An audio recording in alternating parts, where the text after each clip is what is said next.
Vasu, Hi. நான் எங்க இருக்கேன்னு உனக்கு எப்படி தெரியும்? வெளியில உன் காரை பார்த்தேன். Come, sit sit. உன்கிட்ட ஒரு விஷயம் சொல்லணும். அது எப்படி சொல்றது தான் தெரியல. அப்படியே சொல்லு. சப்போஸ் நான் உன்னை லவ் பண்றேன்னு சொன்னா என்ன சொல்வேன்? செருப்பால அடிப்பேன்னு சொல்வேன். ஏய், நீ சொன்னாதான் சொல்வேன். அதான் நீ சொல்ல போறது இல்லையே. I love you. என்ன? I said I love you. சரி, நானும் உன்னை லவ் பண்றேன். ஆனா உன்னை விட பெட்டரா யாராவது கிடைச்சா அவன் கூட போயிருவேன். பரவாயில்லையா? என்ன அட்வான்டேஜ் எடுத்துக்கிறியா? ரொம்ப இடம் கொடுத்துட்டேன்ல. மார்க்கெட் பசங்க கூட ஃப்ரெண்ட்ஷிப் வச்சது தப்பா போச்சு. என்ன ஸ்டேட்டஸ் இருக்கு இவனுக்கு என்ன லவ் பண்ணா? என்ன சொன்ன? Come again. என்ன லவ் பண்ண உனக்கு என்ன ஸ்டேட்டஸ் இருக்குன்னு கேட்டேன்.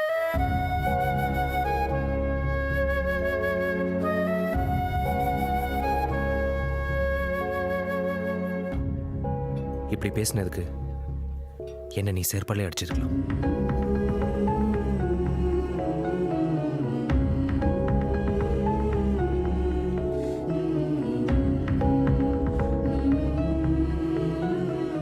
என்னடி இப்படி லூஸ் மாதிரி பேசிட்ட? வாசுவை நான் நல்ல ஃப்ரெண்டா தான் நினைச்சிட்டு இருந்தேன். திடீர்னு லவ்னு சொன்னதும் டக்குன்னு கோவம் வந்துருச்சு. சரி, உனக்கு இப்ப அவனை பிடிச்சிருக்கா இல்லையா? தெரியல. இவன் மாதிரி ஆளுகள்லாம் நாக்கால நாணயமா பேசிட்டு விரலால விஷத்தை தடவிட்டு போயிருவாங்கடா. அவளுக்கு வேணும்னு பழகுற வரைக்கும் பருந்தா சுத்துனா வேணாம்ன உடனே பாம்பு மாதிரி கொத்திட்டா.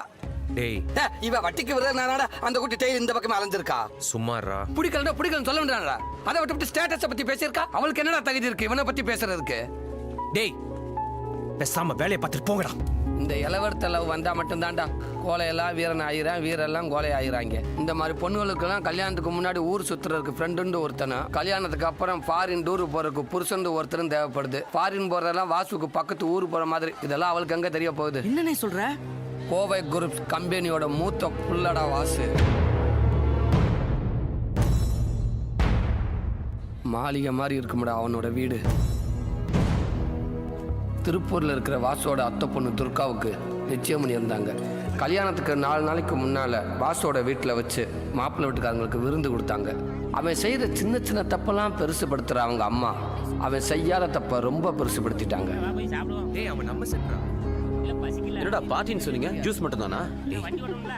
சும்மாறா, அம்மா இருக்காங்க. ஒன்றும் இல்லைம்மா.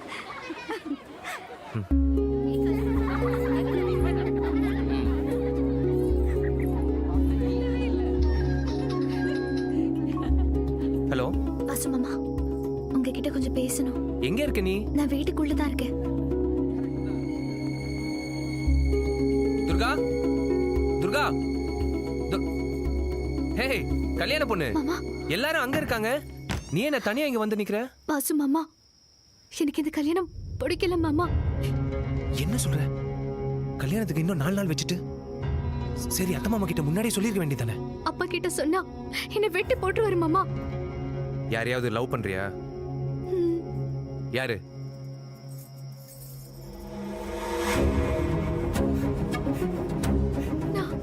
அறிவு இருக்க உனக்கு? எந்த நேரத்துல என்ன பேசிக்கிட்டு? உன்னை ஒரு நாள் கூட அந்த மாதிரி நினைப்புல பார்த்ததில்ல. தயவு செய்து நம்ம ஃபேமிலி பேரை கெடுத்துறாத. யாரோ பாருங்க, நீங்க இல்லைன்னா நான் செத்துருவேன் மாமா. துர்கா, எங்கேயாவது கூட்டிட்டு போய் எனக்கு கல்யாணம் பண்ணிக்கோங்க. இல்ல துர்கா, தயவு செய்து நான் சொல்றது கேளு. என்னடா பண்ற? என்னடா பண்ணல? என் பொண்ணு அழுதுகிட்டு இருக்கா. இல்ல மாமா, நான் சொல்றேன்.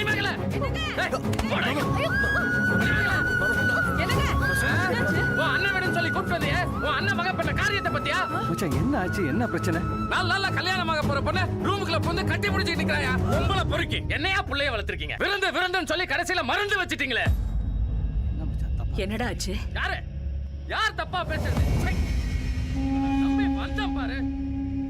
என்ன நடந்துச்சு? எதுக்கு இப்ப உள்ள வந்த? இல்லம்மா. எதுக்கு வந்த? எதுக்கு வந்த? எதுக்கு வந்த?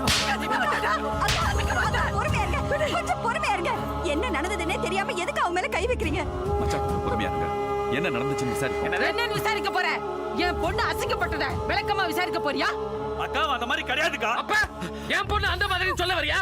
யோ, உங்க அண்ணன் தான் உச்சரோட இல்ல. அதுக்கப்புறம் எதுக்கு இவங்க வீட்டுக்குள்ள வச்சிருக்க? சொத்தை பிரிச்சு கொடுத்த வெளியில அனுப்பியா? தேவையெல்லாம் பேசாதீங்க. இந்த வீட்ல எல்லாமே எங்க அண்ணி தான். அவங்கள பத்தி எதுவும் மரியாதை இல்லாம பேசுனேன். என்ன கையிலிட்டு பேசுறேன்? கொஞ்சம் இருங்க. ஏண்டா, உன்னை நான் பெத்த புள்ள மாதிரி நடிச்சேனேடா. மாப்பிள்ளை வீட்டுக்காரங்க முன்னால இப்படி அசிங்கப்படுத்திட்டியே. அவங்க என் பொண்ணை பத்தி என்ன நினைப்பாங்க? ஏமா யார பத்தி கவலைப்படாதீங்க, எங்களுக்கு எங்க மருமக தான் முக்கியம். ஏதோ ஒரு பொறுக்கி அசிங்கப்படுத்திருச்சுன்னு எங்க மருமகளை விட்டு கொடுக்க முடியாது. நீ வாமா. ஒத்த புள்ளைய வழக்கு துப்பில்லைன்னு என்ற முகத்துல காரி துப்புற அளவுக்கு செஞ்சுட்டியே. எல்லாரையும் தலைக்குனிய வச்சிட்டியே. வெளியே போடா, போடா, போடா வெளியே, போடா வெளியே, போடா வெளியே, போடா வெளியே, போடா வெளியே.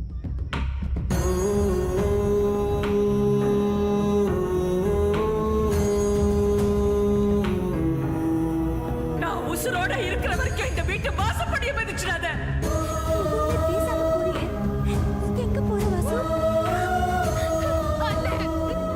அவ ஆசைப்பட்ட வாழ்க்கை அமைஞ்சிருன்னு சொல்லி அவ அத்தை மக கடைசி வரைக்கும் அமைதியாவே இருந்துட்டா.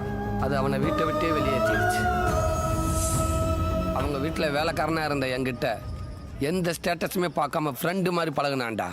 அதனால தாண்டா அவள் வீட்டை விட்டு கிளம்பின உடனே கூடவே நானும் ஓடியான்ட்டேன். ஆனால் இவன் என்னடான்னா என் நண்பனை பார்த்து உனக்கு என்ன ஸ்டேட்டஸ் இருக்குன்னு கேட்குறேன். டேய், அருவாள் எடுத்து வண்டியில் போகிறா. முதல்ல அவள் வீடு புகுந்து சதக்குன்னு வெட்டிட்டு வந்துடுறேன்.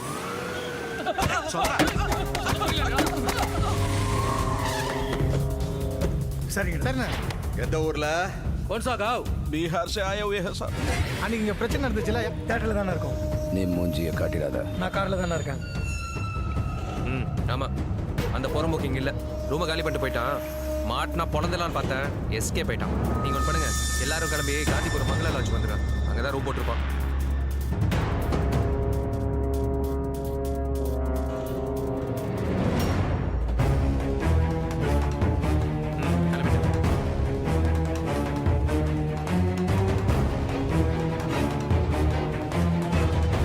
யாருன்னு தெரியலீங்கன்னா ஆனா கருப்பு கலர் கார்ல வந்திருந்தான்.